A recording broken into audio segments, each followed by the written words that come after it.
Hello दोस्तों, स्वागत है आप सभी का मेरे YouTube channel Sachin education hub पर। तो दोस्तों, आज हम बात करेंगे अपने नेक्स्ट पार्ट की।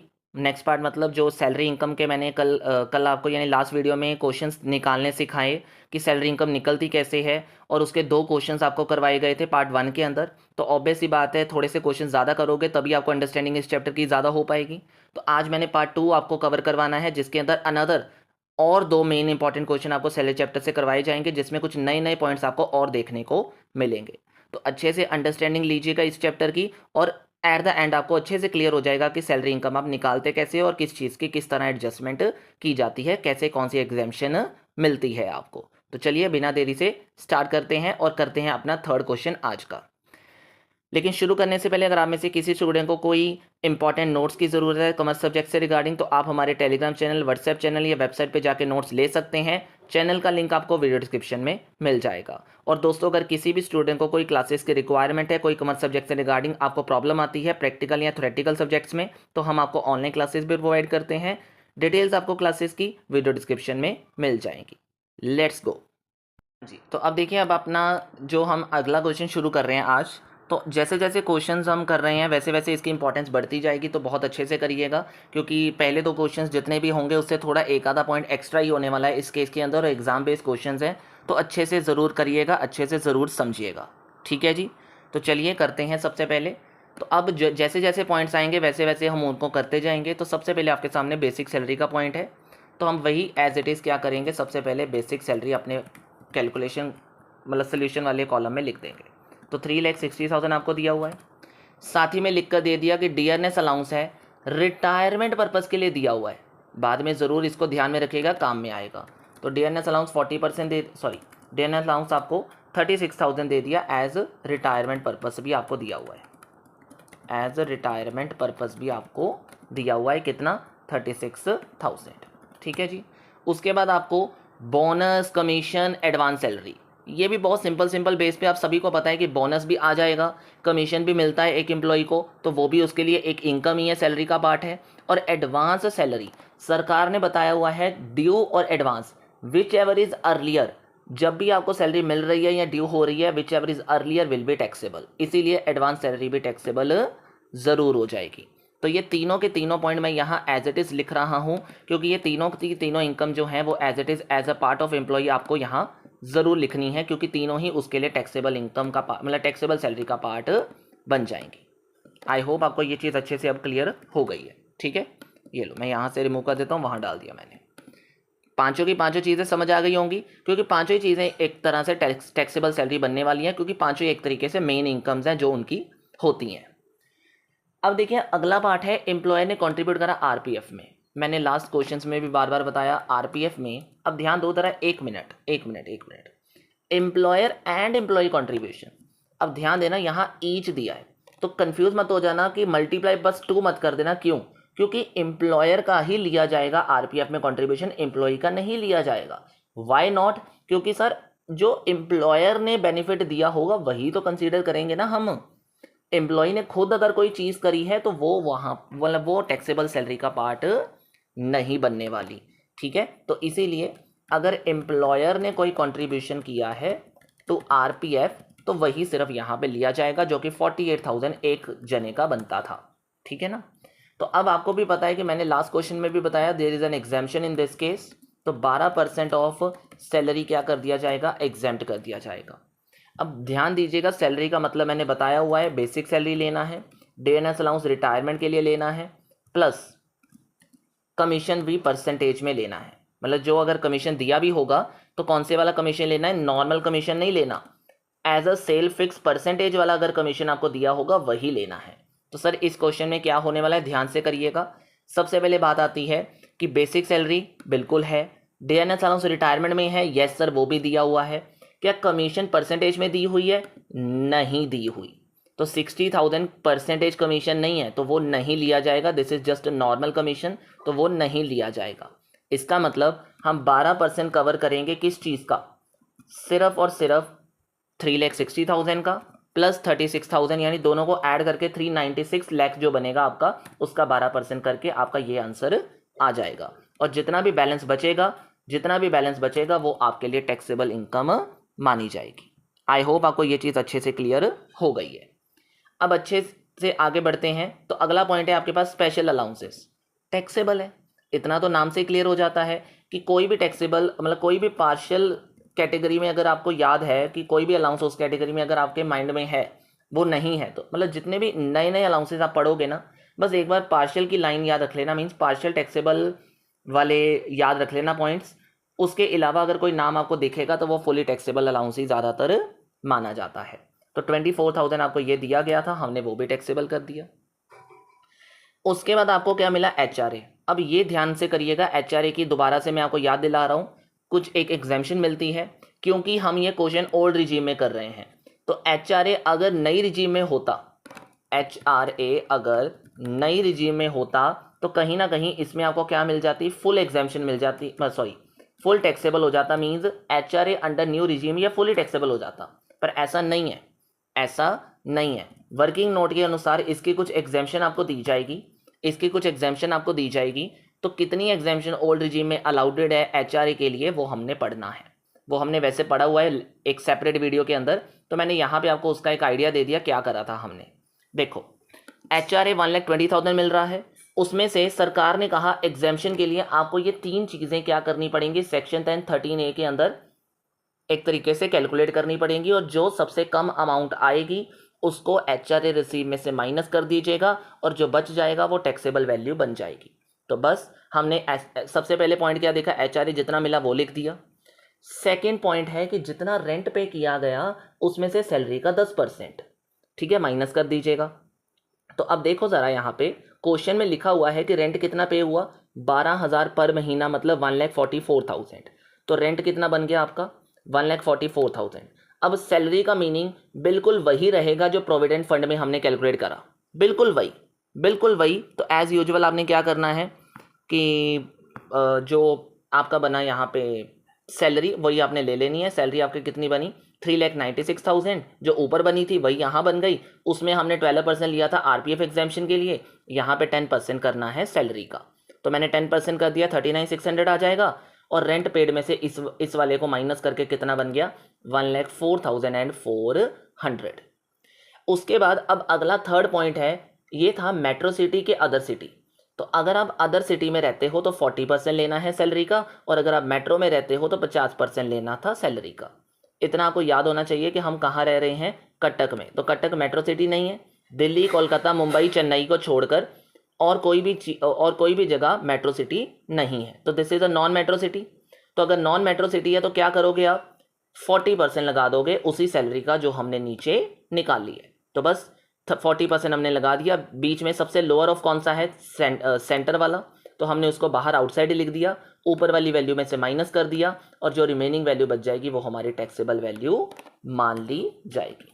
तो 15,600 रुपये आपका फुली टैक्सेबल HRA बन जाएगा। ठीक है जी, चलिए। उसके बाद अगला पॉइंट आपको दिया गया एंटरटेनमेंट अलाउंस। मैंने जब आपको स्विफ्ट डिपोर्ट फुल फॉर्म करवाई थी तो मैंने ये बिल्कुल ही नहीं कहा था ना कि स्विफ्ट डिपोर्ट वो वाले टैक्सेबल अलाउंसेज हैं जो चाहे ऑफिस के लिए यूज़ हो रहे हों चाहे पर्सनल के लिए, ये दोनों पर्पज़ के लिए टैक्सेबल तो माने ही जाएंगे। तो entertainment allowances fully taxable, rather it is paid for, कोई भी मतलब चाहे जैसे मर्जी पे कर रहे हो आप ऑफिशियल में या पर्सनल में, तो इट इज़ फुली टैक्सेबल, मतलब फुली टैक्सेबल। ठीक है जी, तो इसका कोई मैटर नहीं करता ऑफिशियल पर्पज़ के लिए है कि किस पर्पज़ के लिए, ये फुली टैक्सेबल ही माना जाएगा, जो कि कितना है 36,000। ठीक है। अब अगला देखो मोटर कार वाला पर के सेट। अब ध्यान दीजिएगा यहाँ मोटर कार कैसे करना है। एम्प्लॉयर ने होंडा सिटी कार दी है 1600 यानी 1.6 क्यूबिक कैपेसिटी लीटर से ज़्यादा की कार, होंडा सिटी की कार जो है वो अपने एम्प्लॉय को दी पर्सनल पर्पज़ के लिए विद ड्राइवर। विद चैफर का मतलब होता है ड्राइवर, तो चैफर को यानी साथ में रखकर पर्सनल पर्पज़ के लिए उसको दी है, और जितने भी खर्चे बने वो एम्प्लॉयर ने ही दिए हैं। तो याद होना चाहिए एम्प्लॉयर की गाड़ी, एम्प्लॉयर ने ही खर्चे बियर किए हैं, पर यूज़ पर्सनल हुआ है। तो इसका मतलब है कि इसमें जो वैल्यू ली जाएगी ना वो कैसे ली जाती है, सुन लो। वो वैल्यू कैसे ली जाती है, सुन लो। कार पर के सेट के केस में, ठीक है, जब भी वैल्यू बनाई जाती है यानी एक्सपेंसेस पर्सनल पर्पज़ के लिए किसने दिए हैं, एम्प्लॉयर ने दिए हैं एम्प्लॉय को, तो वहाँ पे कैलकुलेशन होती है कि जितने एक्सपेंसेस बन रहे हैं और जितनी डेप्रीसिएशन बनेगी। व्हाट इज़ डेप्रीसिएशन, कॉस्ट का 10%। What is depreciation? कॉस्ट का 10%, एक्चुअल कॉस्ट का 10%। तो बना दो। खर्चे कितने बने थे? 1,20,000। डेप्रीसिएशन कितनी बनी थी आपकी? सर 7,50,000 की कार है होंडा सिटी की, उसका 10% बन जाएगा 75,000। यानी दोनों का मिला के कितना बन गया? ये लीजिए, दोनों का मिला के कितना बन गया? 1,95,000। आई होप आपको ये पॉइंट अच्छे से क्लियर हो गया होगा कि करना कैसे है। जब पर्सनल पर्पस के लिए एम्प्लॉयर ने गाड़ी दी है, एम्प्लॉय को दी है, और सारे खर्चे एम्प्लॉयर ने दिए हैं, तो दो चीज़ें ऐड हो जाएंगी, जितने खर्चे दिए थे प्लस जितनी डेप्रिसिएशन बनती है उस चीज़ की। ठीक है जी। अब इसके बाद अगले पॉइंट पे आते हैं। तो अगला पॉइंट है इंटरेस्ट ऑन आरपीएफ। अब देखो, कंट्रीब्यूशन करा है तो इंटरेस्ट भी मिलेगा, कंट्रीब्यूशन करा है तो इंटरेस्ट भी मिलेगा आरपीएफ के ऊपर। तो 12% इंटरेस्ट मिला है एम्प्लॉय को, कितनी अमाउंट का? 30,000 अमाउंट का।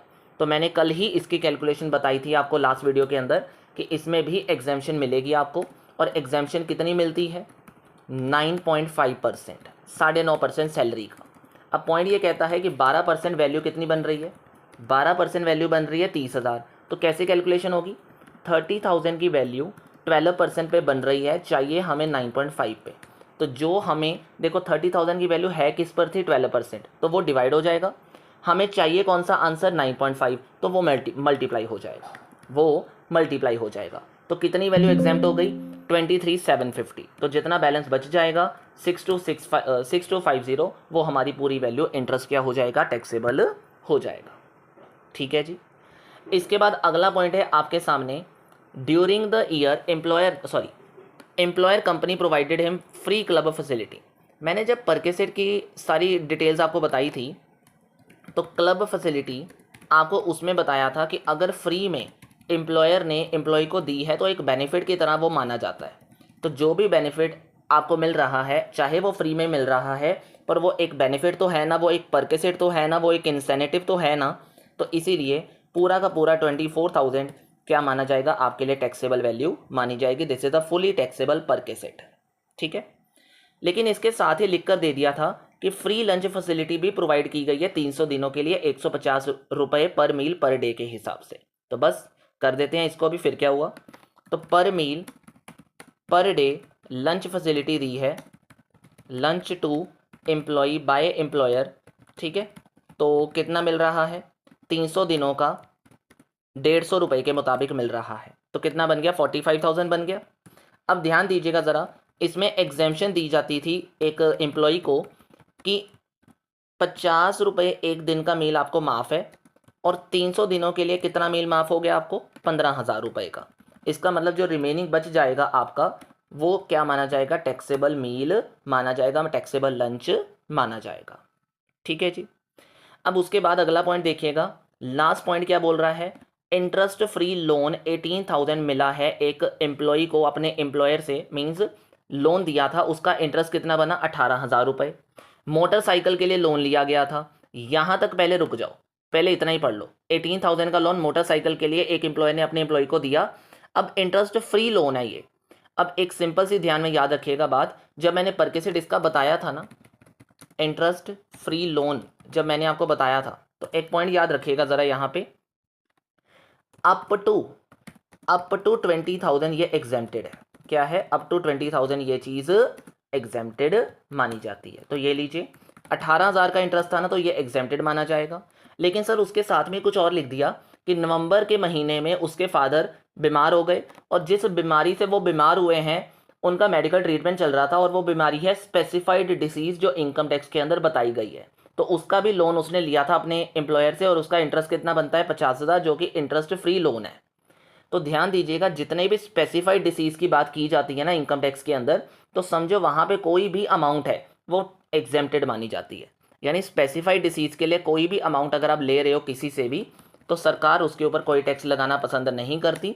तो इसीलिए कोई भी स्पेसिफाइड डिसीज़ के लिए अगर आपने लोन लिया था और उसका इंटरेस्ट बनता है, ठीक है जी, वो क्या हो जाएगा? स्पेसिफाइड डिसीज़ की वजह से दैट इज़ एग्जेम्प्टेड हो जाएगा, वो भी टैक्सेबल नहीं माना जाएगा। That's all. तो सारा क्वेश्चन हो गया अब आपका। बिना किसी देरी से जल्दी से आपने क्या करना है? अब ग्रॉस टोटल सैलरी आपने निकाल देनी है। तो ये लीजिए,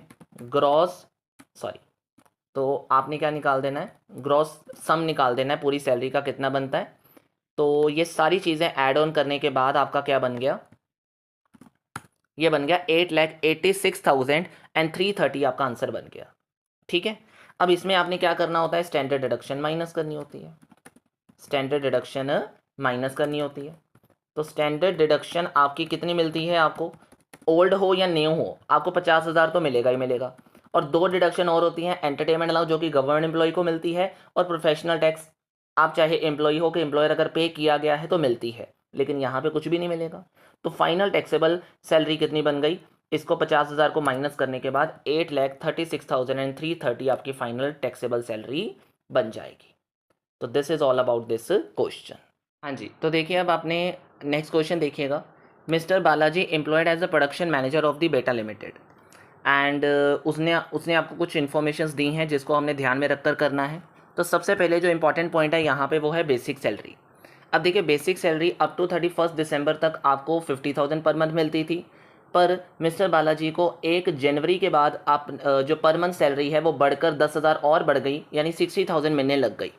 इसका मतलब है अब हमें बेसिक सैलरी बड़े ध्यान से कैलकुलेट करनी है, यानी पहले 9 महीनों के लिए, यानी 1 अप्रैल से 31 दिसंबर तक जो 9 मंथ बनते हैं उसके लिए 50,000 लिया जाएगा, और जो अगले 3 मंथ हैं 1 जनवरी से 31 मार्च 2024 तक उसमें 60,000 तक लिया जाएगा। तो बड़े ध्यान से करते हैं, ये लीजिए। तो बेसिक सैलरी क्या क्या बनेगी, 50,000 इंटू 9 कर दिया जाएगा, ठीक है, प्लस और 60,000 इंटू 3 कर दिया जाएगा। उसके बाद जो फाइनल आंसर आपको मिलेगा वही हमारी अमाउंट बन जाएगी, जो कि कितना बनता है, 6,50,000 बनता है। ठीक है, पहला पॉइंट हो गया। उसके बाद डियरनेस अलाउंस, यहाँ कुछ नहीं लिखा कि ये रिटायरमेंट के लिए मिलेगा कि नहीं मिलेगा, तो एज़ यूजुअल हम एज्यूम करेंगे कि ये रिटायरमेंट के लिए नहीं है।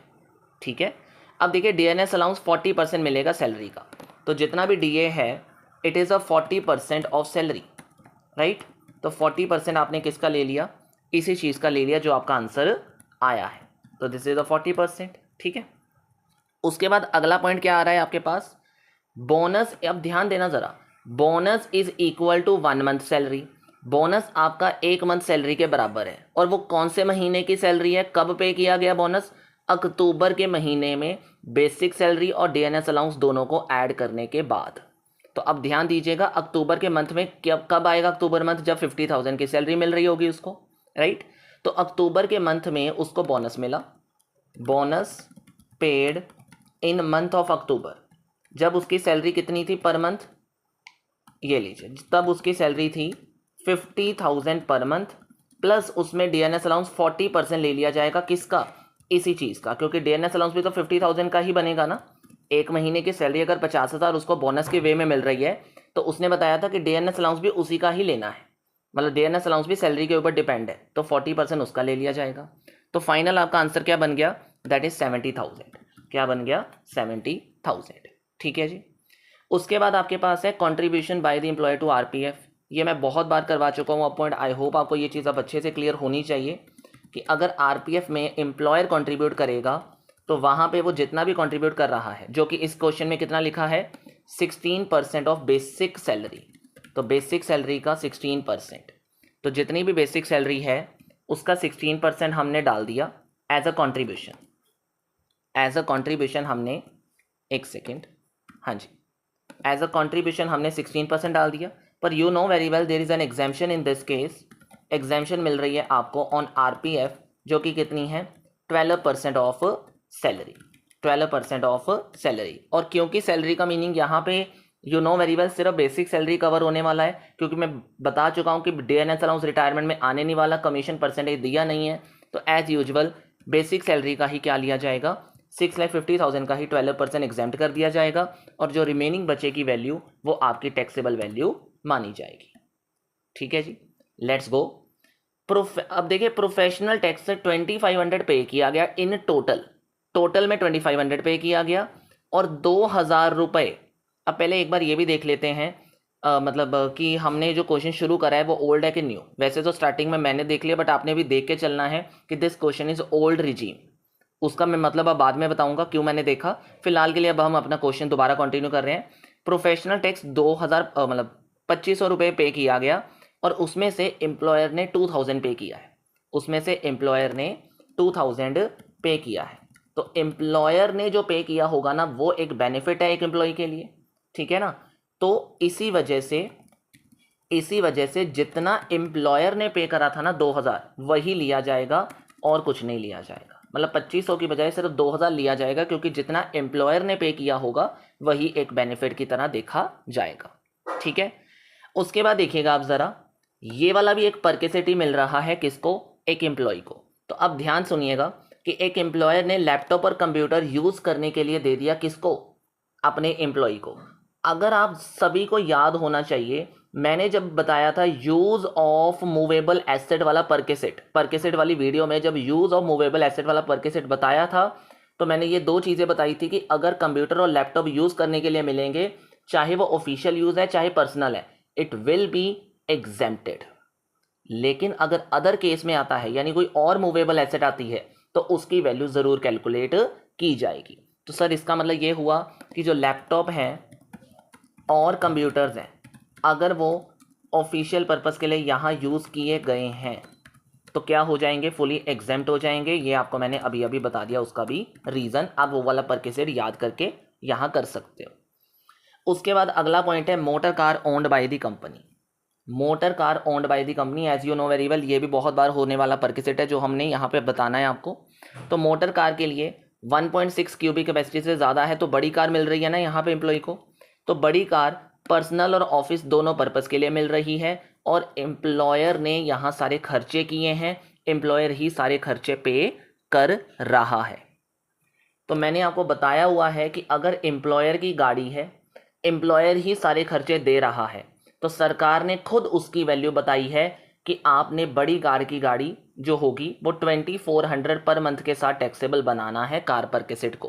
तो यहाँ डेट भी दी गई है कि कब से कब का कार यूज़ किया गया, मतलब कार कब से कब यूज़ की गई। तो 1 नवंबर से यूज़ की गई 31 मार्च तक।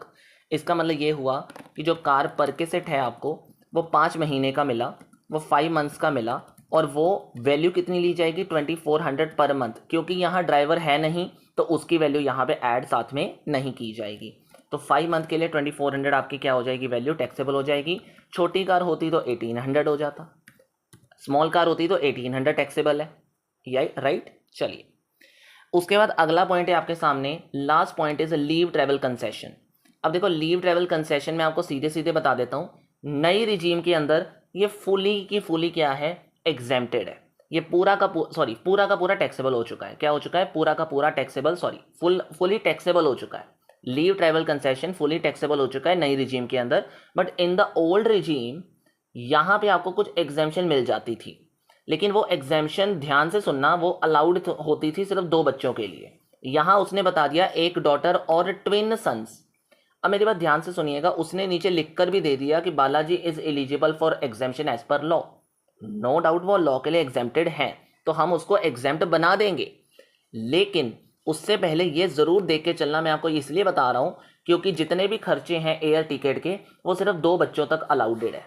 तो 2 बच्चे मतलब एक डॉटर और एक सन होना चाहिए। यहाँ तो ट्विन सन है, तो सरकार ने बताया था ट्विन सन्स की, मतलब डॉटर की कह लो कि एक चिल्ड्रन की डेफिनेशन में बताया था कि अगर आपका ट्विन सन हो जाते हैं और एक डॉटर है, इसका मतलब वो 2 ही बच्चे के अकॉर्डिंग माने जाएंगे।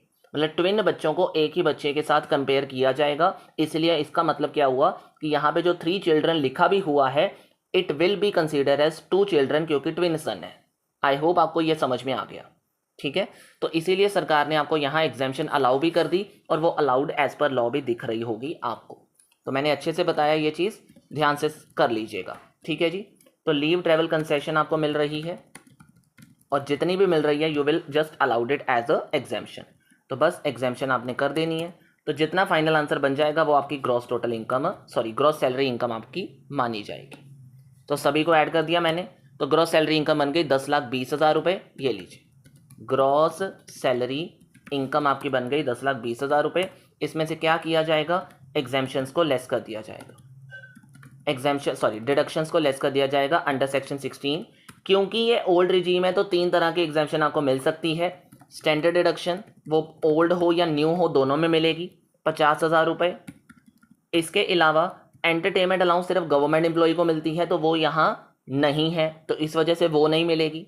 और third one is professional taxes, चाहे एम्प्लॉयर ने पे करे या फिर एम्प्लॉई ने पे करे, दोनों के ले लिए जाएंगे, दोनों के ले लिए जाएंगे। तो सर एम्प्लॉय ने 2000 पे किया था, एम्प्लॉई ने ऊपर 500 पे कर दिया, तो टोटल कितना पे हुआ था 2500। तो दोनों का ही मिला के लिया जाएगा 2500 और दोनों की एग्जाम्पशन आपको मिल जाएगी। इट मीन्स इन दोनों को माइनस करने के बाद आपका फाइनल टैक्सेबल सैलरी इनकम कितनी बन जाएगी 9,67,500। तो टैक्सेबल सैलरी इनकम आपकी ये बन गई। तो दैट्स ऑल। ये था आपका ये वाला क्वेश्चन। इस क्वेश्चन में आपको मेनली बेसिक सैलरी के बारे में जो पॉइंट्स आए वो आपको बताया, और कुछ लीव ट्रैवल कंसेशन या फिर प्रोफेशनल टैक्स के पॉइंट आ गए, या फिर नॉर्मली लैपटॉप फैसिलिटीज़ वगैरह के बारे में याद दिलाना पड़ा। तो बस ये 2 क्वेश्चंस आपके आज मैंने करवाने थे। आई होप आपको कुछ नए पॉइंट्स इस क्वेश्चंस में देखने को मिलेंगे, और जितने भी मैं क्वेश्चन सैलरी चैप्टर में करवा रहा हूँ these are the most important questions from your chapter. ठीक है, आई होप आपको सैलरी इनकम अच्छे से क्लियर हो रहा होगा चैप्टर, और अगर कैलकुलेशन अच्छे से समझ आ गई है तो वीडियो को जल्दी से लाइक और शेयर करके जाइएगा। क्लासेस की अगर कहीं पे भी ज़रूरत है ना आपको किसी भी प्रैक्टिकल सब्जेक्ट से रिगार्डिंग बीकॉम के अंदर या कोई छोटी क्लासेस के अंदर, तो आप हमसे कॉन्टैक्ट कर सकते हैं। डिटेल्स आपको क्लासेस की वीडियो डिस्क्रिप्शन में मिल जाएंगी।